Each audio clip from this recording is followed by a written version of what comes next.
বৌমার কাছে গুড় চাওয়াই ছিল অপরাধ। মায়ের চোখে মুখে ঘুষি মেরে 2 দিন ধরে ঘরে বন্দি করে রাখার অভিযোগ ছেলের বিরুদ্ধে।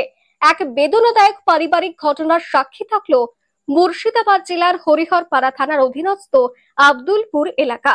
গুড় খাওয়ার ইচ্ছায় বৌমার কাছে গুড় চাওয়াকে কেন্দ্র করে এক বয়স্ক মায়ের উপর শারীরিক নিগ্রহের অভিযোগ উঠেছে তার নিজের একমাত্র ছেলের বিরুদ্ধে।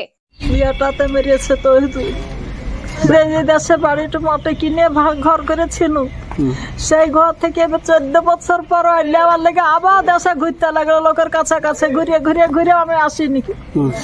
দিয়ে ওর পাশে আরেকটা লোককে নিয়ে গেল, ওকে সিদ্ধি নিয়ে যে সেই লোকটা আমাকে ভুগি ভুগি মারধর করবে না। ও বলেছে মারবো না, বলবো না, গালি দিব না, তুমি চলো যা আশা করবা।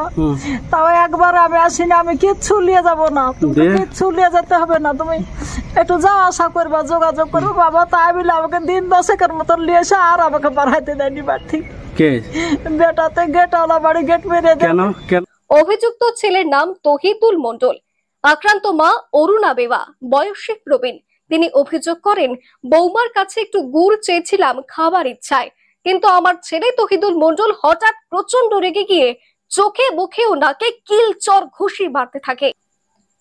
এই মারধরের ফলে মুখে গভীর কালশিটি পড়ে যায় এবং চোখে ঝাপসা দেখছি।